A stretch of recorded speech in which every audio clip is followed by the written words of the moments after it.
그러면 우리가 위기냐 기회냐라고 제가 타이틀을 가져왔는데, 지금 정비사업 시장이 어려운 건 사실이거든요. 위기예요. 그런데 재개발 재건축 지금 공사비 많이 올라가서 힘들대, 투자하지 말아야지 라고 하면 하수. 우리가 부동산 고수가 되려면 어떻게 해야 돼요? 지금 정비사업 아무거나 사면 안 되겠다, 이건 오케이. 그러면 살아남는 게 어디냐를 보시는 게 고수의 영역이죠. 자, 지금 한번 볼까요? 일단은 재건축 인허가를 앞당긴다, 지금 재개발 재건축 규제를 푸는 거에 국토교통부 대책은 저는 옳은 대책에 봅니다. 그러면 누군가는 이런 얘기 할 수 있을 거예요. 손가락 쥐면서 야 상기 신도시나 그린벨트 푸는 거 너 10년 걸린다고 했어? 재개발 재건축은 더 오래 걸려. 맞는 말이에요. 재개발 재건축은 이제 시작하면 그냥 앉은 자리에서 20년이고요 15년씩 걸려요. 그냥 조합 설립 인가로부터도 빨라야 10년입니다 순탄하게 간다 했을 때. 싸우고 먹고 지지고 하면 여러분 주변에 많이 보셨을 거예요. 저기 조합 설립 2000년대 초중반인데 아직도 그 모양 그 꼴인 곳들이 눈앞에 어디 한두 군데씩은 어른아른 거리실 수가 있을 겁니다. 하지만 그래도 이 규제 완화는 저는 옳은 정책이라고 봐요. 왜냐? 결국 지금 핵심은 뭐예요? 경기도 집값 잡아달라, 서울 외곽 지역 잡아달라가 아니잖아요. 내가 원하는 서울 도심지의 신축 아파트를 원한다는데 그거를 공급할 수 있는 방안은 재개발 재건축밖에 없기 때문에 정비사업 규제 완화를 그렇다라고 해서 이거 효과가 있겠어 라고 말하는 건 잘못됐다 라고는 봅니다. 그러면 여기서 인구가 밀집되어 있는 서울로 가야겠다 이게 아니라 여기서도 서울의 아파트가 비싼 거예요. KB 평균 자료를 한번 살펴봤을 때 우리가 2024년도 6월달이 되게 유의미한 숫자입니다. 왜냐? 이때 서울 아파트 평균 가격이 다시 12억을 찍었어요. 그 전에는 계속 11억에서 왔다 갔다 했거든요. 그랬는데 잘 보면 아파트는 평균 12억인데 연립, 즉 빌라죠. 빌라는 어떤가요? 3억 3천, 약 3억 3천. 근데 평균은 고가주택들 있잖아요. 아까 말한 50억짜리들이 있고, 아니 고급 빌라들은 역시 50억 넘어가거든요. 그래서 중위가격을 통계적으로 많이 보는데 중위가격이 어떻죠? 아파트 중위가격 9억 5천, 빌라 중위가격 2억 7천. 물론 2억 7천짜리 빌라가 어디 있어? 라고 하겠지만 거꾸로 보면 9억 5천짜리 아파트는 어디 있어요? 그거를 잘 생각해 보시면서 평균과 중위가격 잘 보시면 결국 비싼 거는 뭐다? 아파트가 비싸다. 지금 빌라 같은 경우는 어때요? 지금 시장 분위기가 너무 힘들거든요. 최근 기사를 살펴봐도 빌라 역전세 여전하다, 전세금 반환 대출 완화, 지금 이것 좀 해달라 이런 얘기들이 나오죠. 빌라는 사실 그걸 해결해야 돼요. 전세보증보험 비율 127%. 이거를 해결해야 되는데 이번 국토교통부 대책에서 아니 빌라 무제한 완화, 무제한 매입, 이게 뭐 하는, 저는 좀 말을 아끼겠지만 그 세금으로 딴 데 좋은 데 쓸 수 있을 것 같은데 시장에서 해결할 수 있는 방안이 있음에도 불구하고 그거를 안 풀어주니까 사람들이 그래서 맹탕이다 뭐다 비아파트 버린 거냐 이게 말만 살린다라고 하고 그런 거다 라고 하지만 일단은 아파트 집값이 지금 엄청나게 높은 거잖아요. 그러면 재개발 재건축 규제 완화 자체는 긍정적인 거는 결국은 이게 뭐예요? 재개발 재건축을 활성화시켜서 신축 아파트를 공급해줘야 단기적으로는 어려워도 중장기적으로 우리가 거주하고 싶은 곳들을 늘려나갈 수 있겠다라는 얘기를 해드리는 거죠. 주택 공급은 절대 충분하지 않습니다. 우리가 공급량은 주택 보급량 100은 넘어갔거든요. 그 와중에서 최근에 좀 줄어들었어요. 근데 지방에 집 널렸죠. 지방 미분양 많잖아요. 그러니까 지방 가서 미분양 잡으세요. 3억짜리 미분양 4억짜리 거저다 거저. 지금 계약금 할인해 준대, 무이자 해준대. 안 받잖아요. 그러니까 집이 없는 게 아니라 내가 원하는 지역인 거고, 또 중요한 거는 서울의 주택도 주택 보급률 어떤가요? 93%. 서울에는 아파트고 빌라고, 아까 빌라보다 아파트를 좋아하고 이걸 떠나서도 주택 자체가 부족하다. 지금 그게 되게 심각합니다. 그러니까 내가 원하는 지역의 주택이 부족하고 그 주택이 솔직히 여기에는 뭐예요? 맨날 물난리 나면 침수되는 반지하방 그런 것도 통계적으로는 다 포함되어 있거든요. 내가 원하는 양질의 주택이 부족한 거죠. 나는 서울 싫어, 나 은퇴하고 지방 갈 거야 라고 하면 집 안 사셔도 돼요. 근데 나는 결국 서울에서 애도 키우고 학군도 보내고 직장 생활도 계속하고 은퇴하고서도 병원 가까운데 우리 탑5 병원 안에서 근처에 있고 싶어 라고 하면, 서울, 여기서도 나 빌라 싫고 아파트 가고 싶다? 그러면 어디? 서울의 아파트, 그것도 신축 보셔야 되는 거죠. 그러니까 이거를 현실적으로 생각해 보셔야 되는데, 이런 게 없이 그냥 퉁쳐서 주택 공급하면 답이 안 나오고, 근데 우리가 신축 다 좋죠. 근데 비싸잖아요. 그래서 재개발 재건축을 생각하는데 공사비가 답이 안 나와요. 지금 최근에 막 댓글로 막 철근 가격 빠졌는데 공사 원가는 왜 안 빠지냐라고 하면 시멘트 가격은 계속 오르거든요. 참고로 시멘트가 제일 웃겨요. 대한민국이 유일하게 100% 자급 자족을 할 수 있는 자원이 석회석이에요. 우리 가채연수라고 하거든요. 지금 채굴하는 속도로 봤을 때 몇 년간 쓸 수 있느냐 했을 때 시멘트는 한 4,000년인가 쓸 수 있다고 하더라고요. 그렇게 많음에도 불구하고 시멘트 값은 왜 올라? 나머지가 다 올랐죠. 채굴 비용이 늘어나고, 시멘트 공장 돌리는 인건비 올라가고, 전기료 올라가고. 참고로 여러분, 일반 가정연기는 많이 못 올리지만 한전 적자가 장난이 아니라서 산업용 전기는 찔끔찔끔 알게모리가 엄청 올라가고 있거든요. 그리고 운임비 맨날 뭐 하면 뭐 화물연대 뭐 이렇게 해버리다 보니까 이 비용들이 다 올라가는 거죠. 그리고 우리 이것만 생각해 보면 돼요. 지금 밀가루 가격 떨어졌거든요. 왜 내 쌀국수, 쌀국수는 쌀값이구나. 왜 빵값은 안 내려가지? 왜 밀가루 가격 내려갔다는데 아니 우리 집 앞에 있는 면집 가격 왜 안 떨어지지? 그 외가 다 올랐잖아요. 임대료부터 시작해서 인건비니 그 외 부가 비용이 다 올랐죠. 배달 비용도 그렇고. 그런 것들을 생각하셔야 된다. 지금 공사가 가면 갈수록 너무나도 힘들어지고, 예전에는 이런 게 공사 중단이라는 게 일반적이지 않았는데 둔촌 주공 때 우와 이런 게 어딨어 했더니 막 대조일구역도 공사 중단하고, 그리고 또 지금 또 해결됐다 하지만 또 어디 강남에서도 공사 중단하고, 이런 일들이 갑자기 막 나타나죠. 근데 그래도 협의를 하기 시작하죠. 조합이 바보일까요? 조합도 솔직히 공사비 올려주기 싫죠. 그래도 현실적으로 그래도 빨리빨리 하자. 공사비가 계속적으로 올라가고 있습니다. 이게 현실인데, 그러면 여러분들은 현실적으로 생각해 보셔야 돼요. 어디를 가느냐 할 때 저는 딱 한 가지 얘기하거든요. 재개발 재건축 처음 투자한다 하면 관리처분인가 이후로 가라는 얘기를 정말 제 강의를 들어보신 분들은 맨날 얘기합니다. 왜 이 얘기할까요? 75% 동의를 받는 게 진짜 힘들기 때문이에요. 근데 이거를 받았다 하더라도 이때부터도 10년인데 말이 좋아서 10년이지 15년, 20년 걸리는 경우가 허다합니다. 근데 예전처럼 단순히 기회비용, 시간이 오래 걸린다, 여기서 끝나는 게 아니라 시간이 지나가면 지나갈수록 공사비가 계속 뛰고 있어요. 분담금 이슈를 생각해 보셔야 돼요. 그래서 우리가 속도가 빠른 곳들이 당연히 비싸죠. 동일 입지는 당연히 더 비싸고요. 아니면 동일 가격에서 보면 입지를 조금 포기하셔야 돼요. 근데 그게 오히려 싸게 사는 경우일 수도 있다는 얘기들을 해드려요. 지금 조합에서 말하는 분담금이 그 분담금이 아닐 가능성이 매우 높습니다. 지금 시점에서 그냥 조합원들이 청사진에 내비칠 수도 있고, 아니면 냉정하게 계산해서 했다 하더라도 실제로 공사비 계속 올라가고 있거든요. 그렇게 돼버렸었을 때 지금 오히려 관리처분인가 난 게 제값 주고 샀다라고 하지만 오히려 싸게 산 걸 수도 있어요. 나중에 분담금 계산해 보면.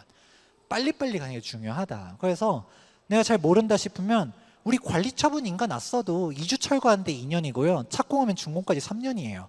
예전에는 30개월 얘기했거든요. 2년 반. 근데 지금은 일반 아파트 지어도 3년 얘기를 많이 합니다. 워낙 구조적인 것들, 규제들이 많이 늘어나고 주 52시간이 어쩌고 이러다 보니까 공사기간이 이제 3년도 더 걸릴 수도 있다는 얘기들도 해요. 그런 식으로 가기 때문에 여러분들이 현실적으로 지금 갈 수 있는 곳들을 잘 골라가라, 뭐 이런 얘기를 하고요. 그러면 어떤 곳을 사야 될까요? 일단 단계는 얘기했지만 여기서도 그래도 소장님 저는 이 입지가 너무 좋습니다, 여기 사고 싶어요 라고 하면 사업성이 있는지를 따져봐야 되거든요. 옥석 가리는 법 한번 빠르게 얘기해 드릴게요. 우선은 이 셋 중 하나를 무조건 충족하라는 얘기를 해요. 첫 번째 사업성, 두 번째 입지, 세 번째 분당은 납부 능력.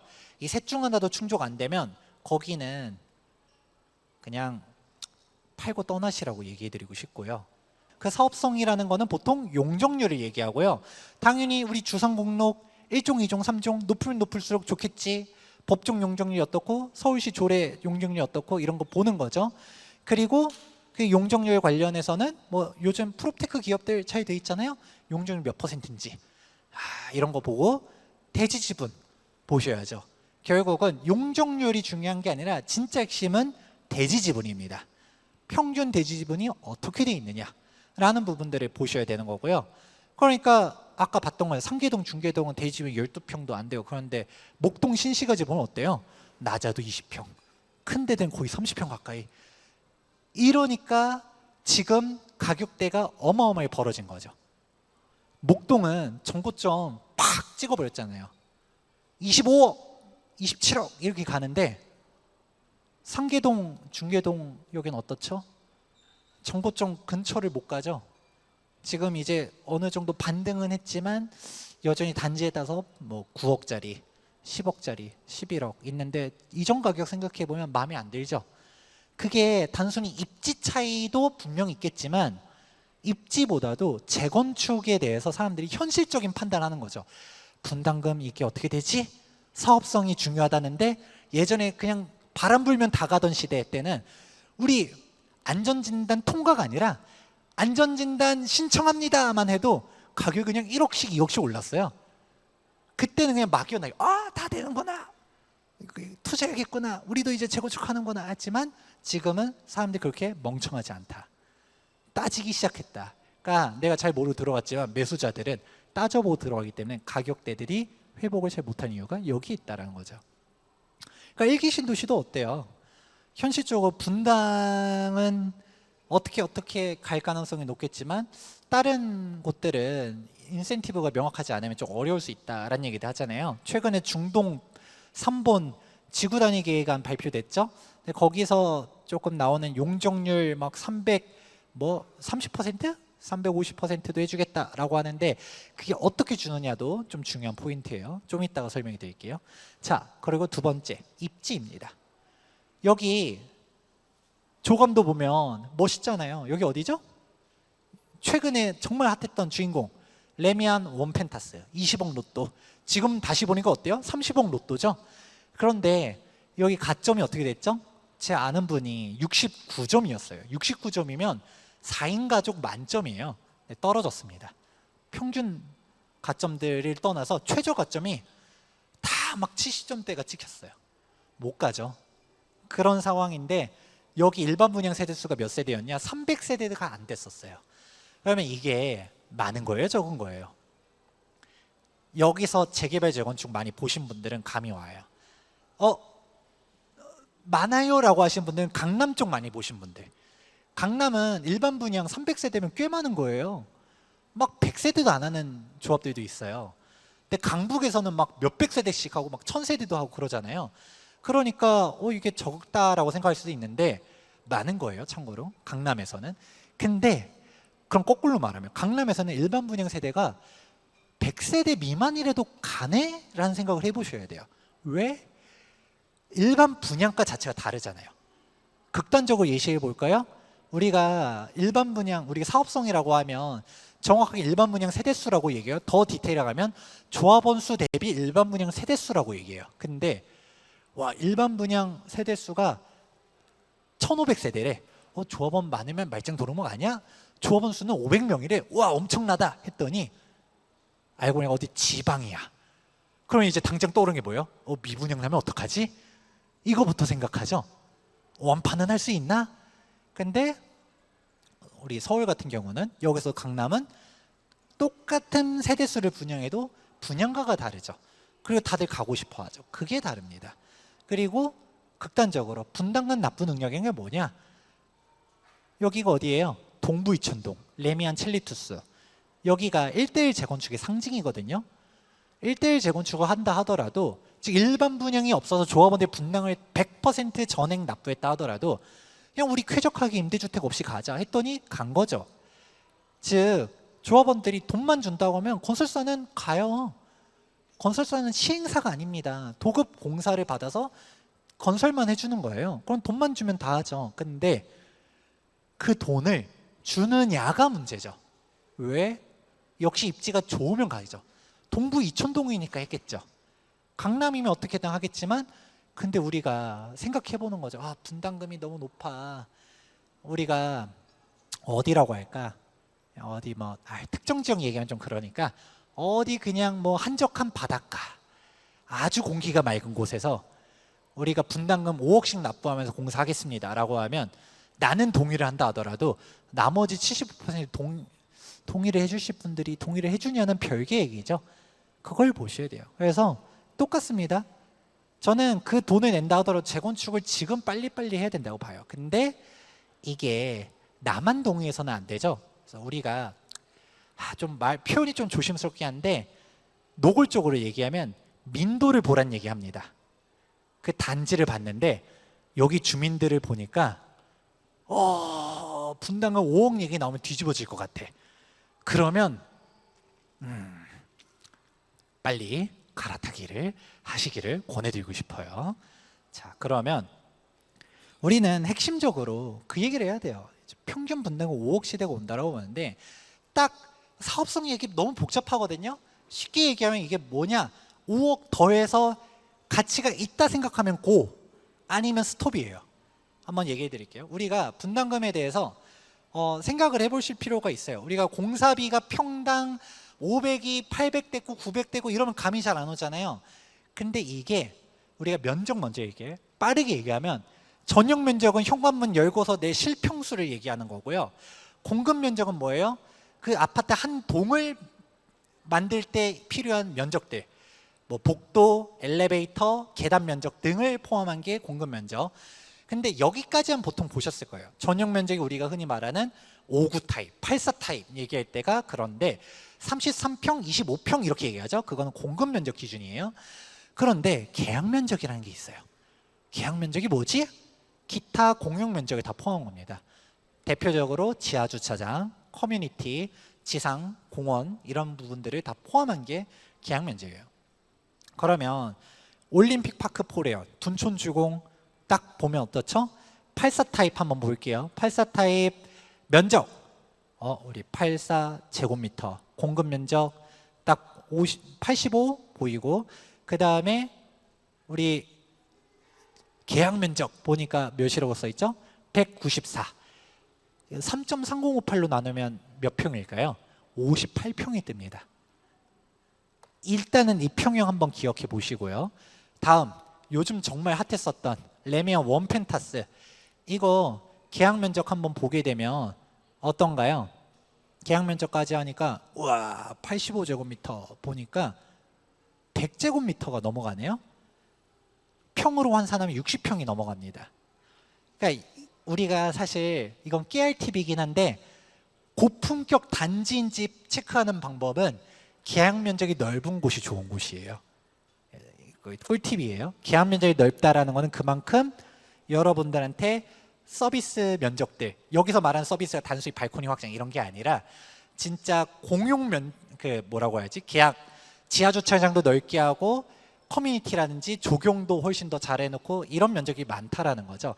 근데 핵심은 공사비, 우리가 평당 얼마 하는 건 계약 면적 기준이란 거예요. 그러면 우리가 아파트 계약 면적이 보통 33평 기준으로 55평, 50평대 중반 전후합니다. 낮은 데들은 50평 초반, 높은 데들은 아까 본 것처럼 60평씩도 가죠. 이렇게 가는 건데, 우리가 퉁쳐서 그냥 50평이라고 해볼게요. 여유 있게. 이제 조만간에 평당 1,000만 원 시대가 온다고 하잖아요. 근데 이게 감이 잘 안 와요. 왜냐하면 평당 얼마라고 해도 우리가 그래서 분담금이 얼마란 거야 라고 하는데, 우리가 익숙한 숫자로 환산해 볼 필요가 있는 거죠. 평당 1,000만 원이다. 계약 면적이 50평이다. 그럼 공사비 얼마? 33평 하나 짓는 때 5억이다. 자, 그럼 평당 사실 아직 1,000만 원까지는 안 왔거든요. 뭐 고층을 가든 하이엔드로 가든 이게 아닌 이상 아직 1,000만 원까지는 아니에요. 한 800선으로 짓거든요. 800이면 공사비가 얼마? 4억이다. 그러면 여러분들이 막연하게 본다 하더라도 공사비 가면 이렇게 잡으면 돼요. 200만 원, 평당 200만 원이 늘어나면 여러분들의 분담 금액이 1억씩 뛰어 올라간다 라고 생각하면 돼요. 아주 심플하죠? 그렇게 갑니다. 물론 이게 정가가 가능하냐는 건 별개입니다. 예를 들어 서울 같은 경우는 분담금이 그렇게 올라갈 것 같아도 막상 안 올라가는 조합들이 많거든요. 일반 분양가를 높게 하잖아요. 그래서 정가를 시키기 때문에 분양가 인상폭을 최대한 낮출 수가 있는 건데, 근데 그렇지 않다라고 하면 힘들 수가 있고, 사업성에 따라서 일반적으로만 보는 게 아니라 사업성이 낮은 곳들은 이제는 분담금 5억이 뭐예요? 이것도 퉁쳐서 50평 기준이잖아요. 현실적으로 보게 되면 6억씩 납부할 수가 있다. 그러면 이제 뭐예요? 이제 기준은 5억을 잡고 사업성이 좋으면 낮아지는 거고 안 좋으면 높아질 수도 있다. 인지하실 필요가 있습니다. 자, 그러니까 이제 기사가 다시 보이죠?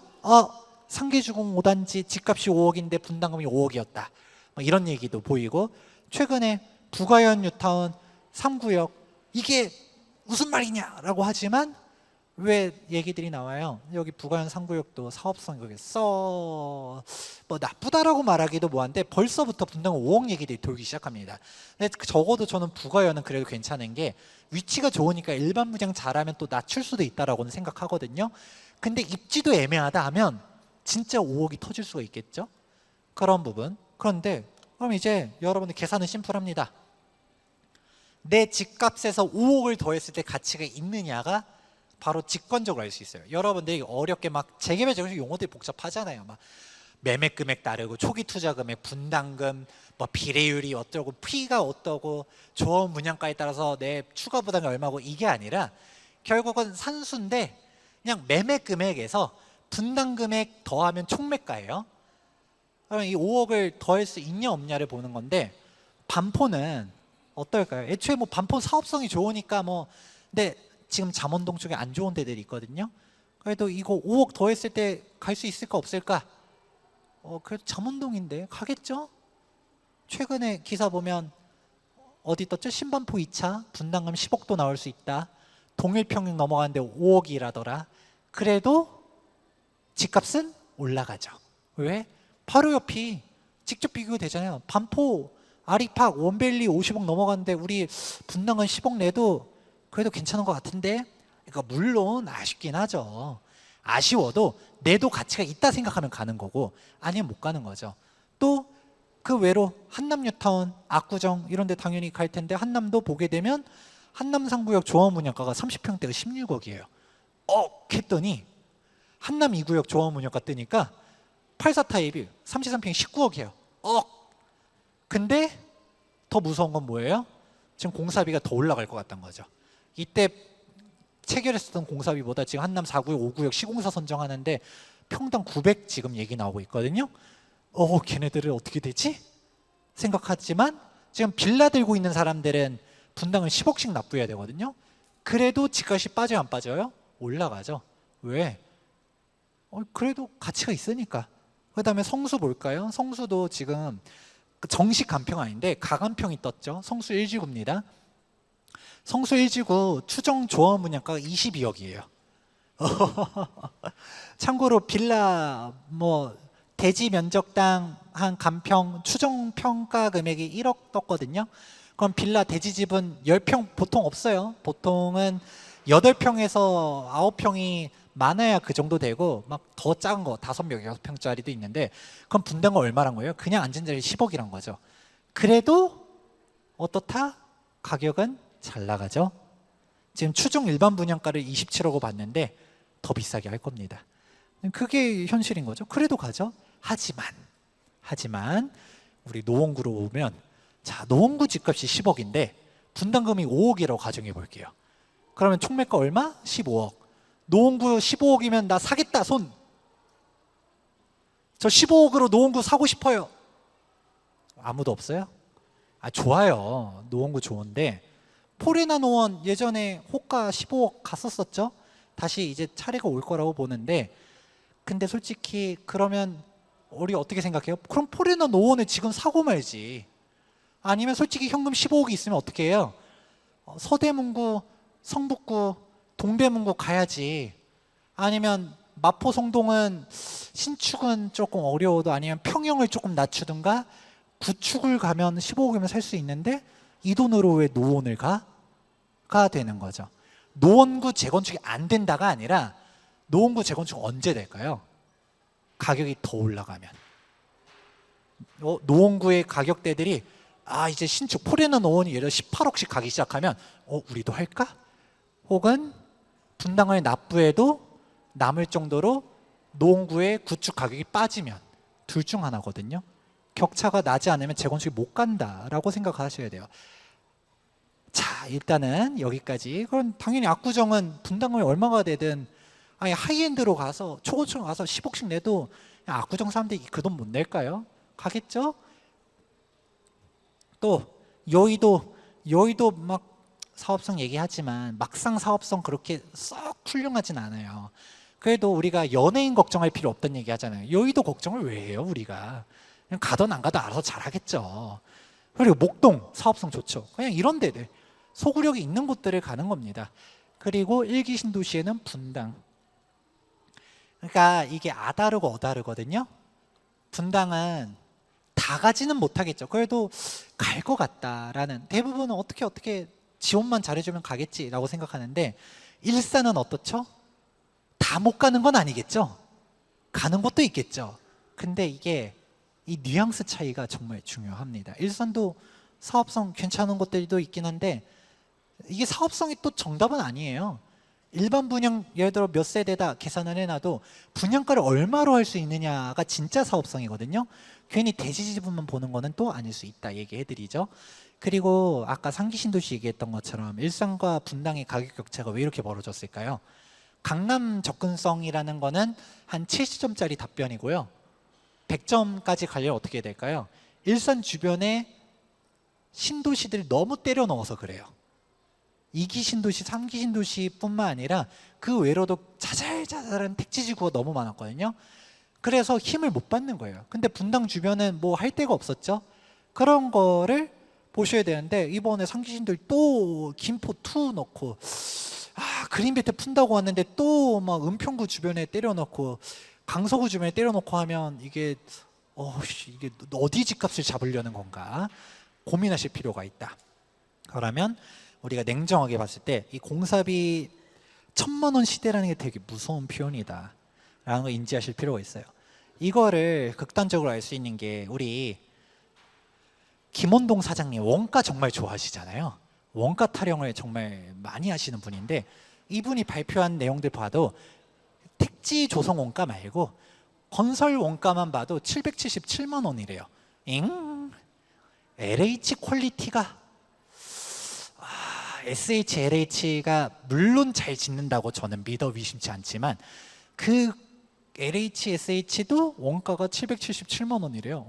그러면 민간 건설사들 지금 800달러, 900달러가 과연 비싼 건가? 잘 생각해 보시면 좋을 것 같다라는 얘기 해드리고 돌고 돌아서 이거 사업 단계 잘 보시면서 가라 얘기해 드립니다. 그래서 이게 세 가지 얘기했었는데 이거 진지하게 보셔야 돼요. 즉 분당은 5억 납부할 수 있냐 없냐 딱 그 얘기 해드리고요. 제가 이 얘기 해드리면 분명 클레임이 들어옵니다. 야 김재경 소장 너 맨날 뭐 안 좋은 얘기하고 막 간혹 이런 댓글 달립니다. 너 일산에 원수 줬냐? 저 일산 아주 살기 좋은 곳이라고 생각하고요. 근데 냉정하게 저라면 어디를 투자할까라는 얘기인데 그러면 사람들 그 얘기하죠. 지금 노후계획도시 특별법도 있고 인센티브 준다고 하잖아.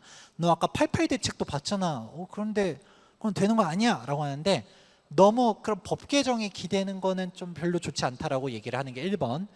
두 번째, 이게 개정이 돼도 용적률 인센티브는 공짜가 아니에요. 그걸 인지하셔야 됩니다. 우리가 일기 신도시, 일명 일기 신도시 특별법이라고 불리죠. 노후계획도시 특별법이 용적률을 진짜 막 400도 주고 500도 주고 막 그런 얘기들이 나오는데 이게 그냥 올려줄까요? 사실 이게 저도 도시계획을 전공하고 있지만 그냥 주는 건 없어요. 우리가 용적률은 3종 체계가 있습니다. 기존, 허용, 상한. 이 얘기를 하면 복잡하기 때문에 보통은 얘기를 안 하는데 이제는 여러분들 이 정도는 재건축 투자할 때 알아두실 때가 왔어요. 뭐냐? 기준 용적률은 그냥 내 거고요. 내 용적률. 허용 용적률은 내 건 아니긴 한데 좀 정부에서 말하는 요건들 맞추면 해주는 거. 그래도 좀 어렵지 않게 찾을 수 있는 거. 상한 용적률 일단 내 게 아니야. 정부가 내놔. 뭘? 땅을 내놓던가 임대주택 내놔야, 즉 기부 체납을 해야지만 받을 수 있는 게 상한 용적률이다. 인지하실 필요가 있어요. 대표인 게 여의도죠.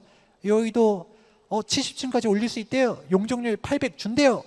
라고 해서 지금 원래 해당 애들이 종상향돼서 3종 일반이 일반 상업으로도 올라가고 준주거로도 올라가고 그랬었죠. 근데 막상 보니까 뭔 얘기들이 나와요? 공공기여 가지고 맨날 갈등이 있죠. 왜 갈등이 있을까요?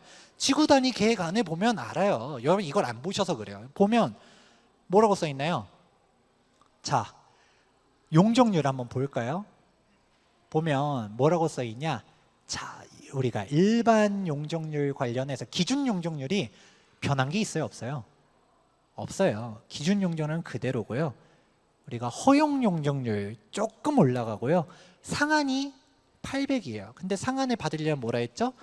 그만큼 기부 체납해야 된다는 거죠. 그런 식으로 가기 때문에 우리가 이게 그래프의 의미를 보셔야 돼요. 원래 3종 일반이었었던 데는 여러분들 아시는 대로 250%로 지을 수 있어요. 서울시 조례에 따라서. 근데 원래 2종 일반이었다가 3종 일반으로 간 애들은 250을 주긴 주는데 그냥 주지 않는다는 거죠. 기부 체납을 하면서 임대주택을 삥 뜯기면서 준다는 거고. 그러면 아까 여의도 얘기로 한번 볼까요? 기준 용적률이 얼마였어요? 230이잖아요. 230 써 있는 거 보이시죠? 그러면 3종에서 일반 상업으로 2종을 점프해줘도 내 용적률 자체는 변한 게 없다는 거예요. 바뀐 건 뭐예요? 상단을 열어줬다. 너가 기부 체납 많이 하면 최대 800까지는 해줄게. 그러면 이제 생각해 보는 게 뭐죠? 땅 뺏기는 게 유리한가 안 유리한가? 서울시가 이 얘기를 절대 안 합니다. 왜 그럴까요? 자기네한테 불리한 얘기를 1도 안 해요. 이게 우리가 용적률 쫙 기하급수적으로 올라가도 근데 실질적인 연면적은 산술평균적으로 올라가요. 왜냐? 땅이 뺏기거든요. 그 땅이 뺏기는 게 중요한 거가 이 표를 이해하시면 됩니다. 제가 약식으로 계산해 놓은 건데 여러분들이 용적률이 기존이 200%였었어요. 근데 대지가 100평이면 용적률이 몇이죠? 200평이죠. 근데 종상향이 돼가지고 용적률이 300%가 됐네? 우와! 그럼 여러분 어떻게 생각해요? 용적률 100%가 더 늘어났구나 생각하는데 사실 기부 체납을 보통 20% 전으로 삥을 뜯어갑니다. 근데 용적률을 곱할 때 뺏긴 땅 기준으로 해서 용적률을 곱해요. 우리가 100평 곱하기 300%라는 게 아니라 빼앗기고 난 이후 80평 곱하기 300을 한다는 거예요. 그럼 연면적이 몇이죠? 240평이죠. 나는 용적률 100%가 늘어난 줄 알았더니 실질적으로는 40%밖에 안 늘어났어. 늘어나긴 늘어났죠? 근데 땅은 20%가 뺏겼죠. 여러분, 땅이 중요해요? 건물이 중요해요? 땅이 중요하죠. 근데 땅값 이 비싼 곳에 땅은 삥을 뜯어놓고 건물 이 찔끔 주고 용적률 500% 늘려줬더니 그럼 사업성 획기적으로 개선됐나 했더니 100% 늘어나는 거죠. 이거를 아무도 얘기를 안 합니다. 그리고 임대주택 짓는 거 원가 인정도 안 하죠. 우리 표준건축비로 공사비 원가 330만 원 인정해 주고요. 요즘 기본형 건축비에서 이제 80% 해준다고 하는데 이거 해봤자 기본형 건축비 자체가 600밖에 안 되는데 이거 80% 하면 500대거든요. 원가 이하입니다. 애초에 지하주차장은 임대주택 매입 가격에 포함도 안 시켜요. 그래서 실제로 조합에서는 임대주택 하나 지을 때만 2억씩 마이너스예요. 그래 버리면서도 또 아니 자기네 역세권 주택 할 때는 지하주차장 적게도 하면서 근데 정작 임대주택 그럼 임대주택 사람들한테 주차 못하게 시켜야겠다 이러면 또 천민자본주의 이러면서 아니 왜 임대주택 차별을 해 이럴 거잖아요. 아니 그러면 지하 공사비 원가 인정해줘야죠. 제가 딱 얘기를 하는 거가 아니 적어도 우리가 심부름값은 원하지 않는데 원가는 인정해줘야죠. 빵 사오라고 시켰는데 빵값도 안 줘. 그럼 이게 뭐 하는 짓이냐라는 거죠. 그래서 역세권 쉬프트 사업들 많이 물어보는 사람들이 있는데 사실 역세권이 다 망가지고 있습니다. 왜 망가질까요? 이 구조를 이해하면 이제 보이는 거죠. 표면적으로 보면 어떻죠? 용적률이 일반적인 재개발 재건축보다 획기적으로 준대.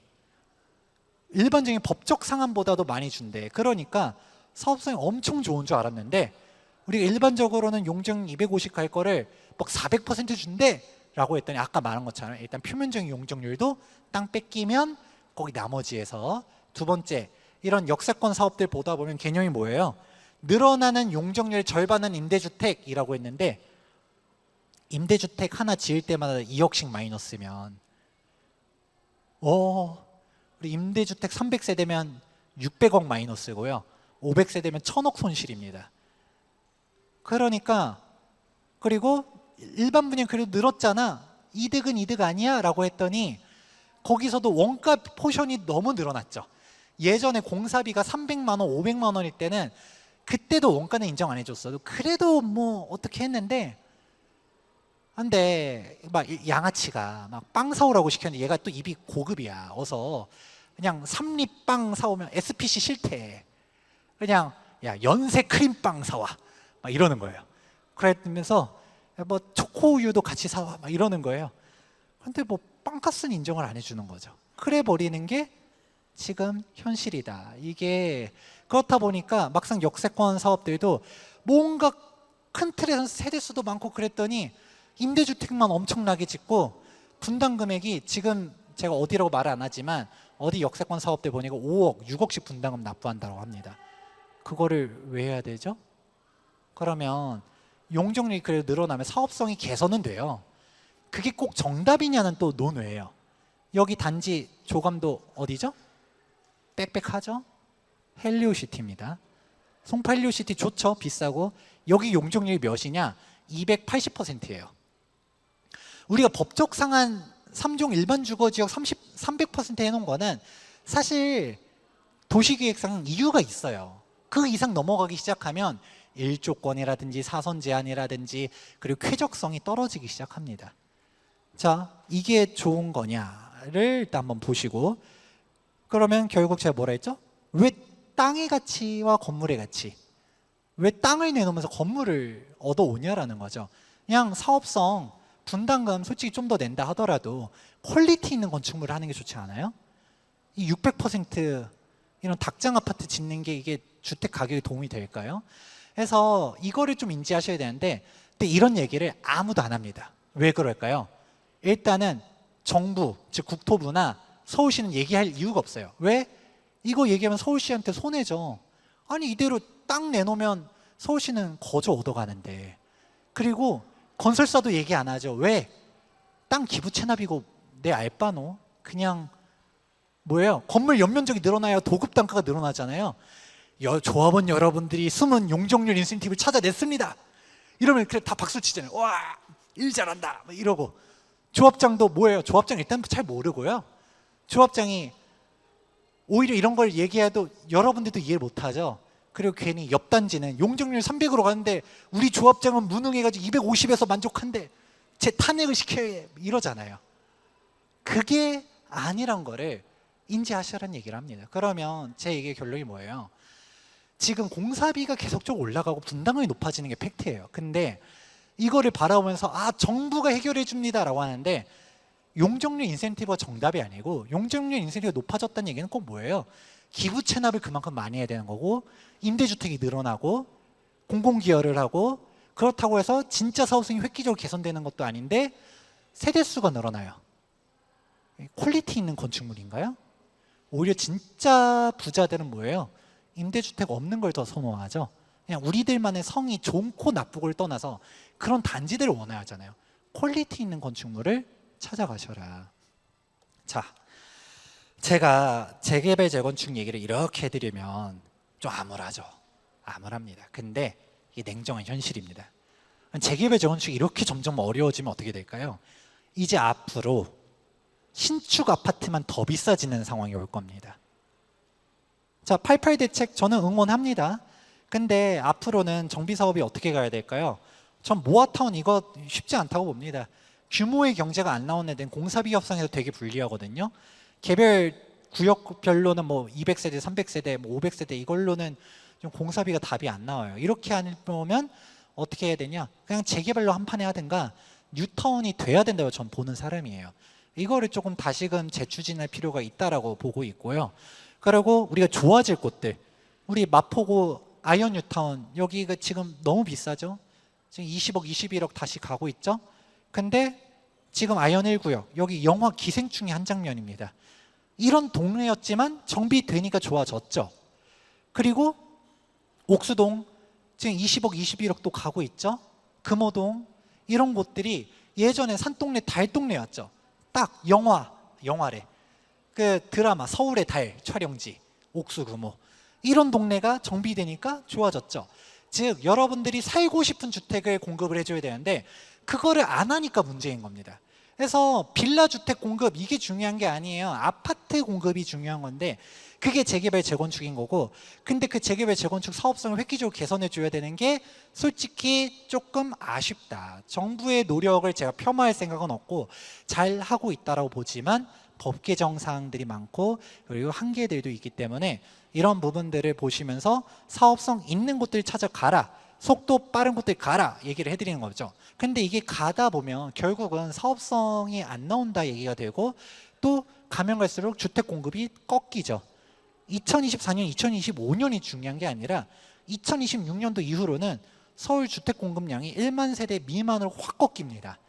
그런데 지금 정부는 뭐라고 하죠? 공급 충분하다는 얘기 하죠. 참고로 서울은 평균적으로 2만에서 3만 세대가 멸실이 돼요. 그러면 2024년도, 2025년도도 2, 3만 세대 되거든요. 근데 우리가 공급량이 많다고 별로 안 느껴지는 이유가 이것 때문입니다. 멸실되는 주택들이 있잖아요. 그러고 지금 인허가는 눈에 띄게 꺾이고 있죠. 앞으로가 더 문제입니다. 여러 원하는 주택들 지금 또 뭐 얘기 나와요? 강남 3구, 용산 5시장에 토지거래 허가구역 묻겠다 막 이런 얘기 떠드니까 당장 바로 부동산이 어떻게 돼요? 참고로 지금 최근에 강남, 용산 살짝 소강 상태였거든요. 가격이 전고점 막 뚫고 가니까 부담되잖아요. 근데 최근에 전화가 다시 와요. 왜요? 이제 갭 투자가 안 된대. 지방 사람들은 지금이 마지막 기회래. 지금 매수 찬스인가요? 지금 또 전화가 옵니다. 저 지방에서 다 정리하고 일단은 이거 어떻게 하죠? 토지거래 허가구역이 설령 지정이 된다 하더라도 계약금 넣고 계약서 입증할 수 있으면 이거는 실고지 안 해도 된다고요? 오케이, 빨리 계약서 먼저 씁시다. 이 얘기들이 나옵니다. 또 마포구 성동구 집주인들은 여기도 지금 정고점까지 가면서 21억 거래되니까 살짝 소강 상태인가 했더니 집주인들이 전화 오죠. 소장님, 강남 3구랑 용산 토지거래 허가구역 묶으면 반사이익은 마포 성동인가요? 지금 팔면 안 되겠네요. 매수자들도 지금 마포 성동 가야 되나? 미친 짓이죠. 오히려 수요 규제는 풍선 효과를 만들어 버립니다. 이런 짓들을 하다 보니까 지금도 우리 규제 지역 강남 3구랑 용산구 아직도 조정 대상 지역이 투기과열 지구거든요. 이게 뭐예요? 정부 공인 사야 될 지역이죠. 정부가 여기를 왜 이렇게 규제해요? 여기가 비싸질 걸로 보이니까 사지 말라라고 그렇게 해놔도 여기 규제 지역 묶어놔도 산 거죠. 이거예요. 우리가 거꾸로 보시면 안 됩니다. 그리고 진짜 높으신 분들 다 여기 가지고 계잖아요. 그리고 지금 올라가도 신축들만 많이 올라가죠. 구축들은 힘을 잘 못 쓰고 있어요.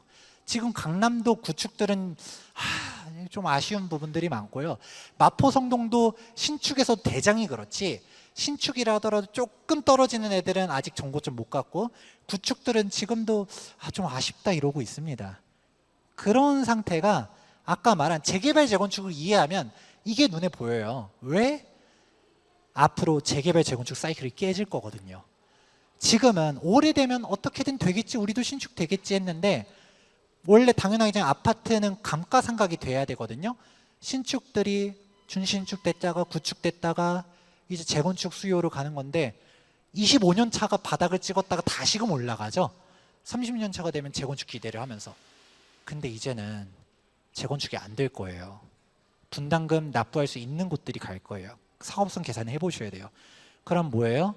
걔가 올라갈 이유가 없다는 얘기가 되는 거고, 또 거꾸로 아까 분담금 5억 더해보라 했잖아요. 신축과 구축의 가격 격차가 5억이 넘어가면 그 구축을 사도 되겠지만 안 되면 그럼 5억 더 하고 신축 사는 게 낫지? 가 되는 거죠. 이제 이거를 깨닫기 시작하는 사람들이 점점 더 늘어날 겁니다. 왜? 재개 재건축 사업 막 그냥 막연한 기대만 간 사람들이 엎어지는 조합된 뉴스가 가면 갈수록 더 많이 나올 거니까요. 그러면 사실 지금 집값 많이 올라갔다라고 걱정하시는 분들은 저는 지금이 문제가 아니라고 봅니다. 앞으로 2026년도 이후로 공급 절벽이 되면 전세 금액부터 엄청나게 올라갈 거거든요. 그때가 진짜 더 위기예요. 왜? 사실 부동산 매수는 일반적인 좀 적극적인 투자자들이 움직이는 시장이 아니에요. 다수가 움직이는 시장이 돼야지 그때 대세 상승이 오는 건데, 그 대세 상승은 언제 와요? 진짜 무주택자들, 집값 상승과는 상관없다 생각하는 사람들이 등 떠밀려서 야 내가 그때 사자 했잖아 하면서 막 이제 남편이랑 아내랑 막 싸우고 복고 지지고, 집주인이 전세 금액 2억 3억 올려달래 이래버리면서 지금이라도 사야 되나. 그동안 부동산 1도 관심 없던 사람들이 부동산 시장 기웃기웃하기 시작하면 그때가 진짜 무서운 시장이 옵니다. 그러면 그 사람은 언제 관심을 가져요? 전세금이 폭등하기 시작하면, 공급량이 꺾이기 시작하면 그때가 무서운 장이 옵니다. 지금도 부동산 가격 괜찮습니다라고 말하는 사람들은 뭐 얘기해요? 둔촌주공 입주하기 시작하면 전세 가격 빠질 겁니다. 내년에 동부권에 입주 물량 많습니다. 광명 입주 물량. 그 다음은요? 2026년도 7년도는 어떻게 되는 거죠? 그 이후가 없어요. 전세 금액이 올라가기 시작하면 진짜 무서워진 시장이 올 수 있고, 그때 가면 진짜 패닉 바잉이라는 표현이 얼마나 말도 안 되는 표현이에요. 공포의 매수를 해? 그 시장이 오히려 여러분들은 잘 보다가 슬슬 다주택 포지션이었으면 리스크 해지 차원에서 1주택으로 갈까 생각도 좀 해보시고 그래야 되는 거고, 오히려 지금 공급 감소가 눈에 보인다.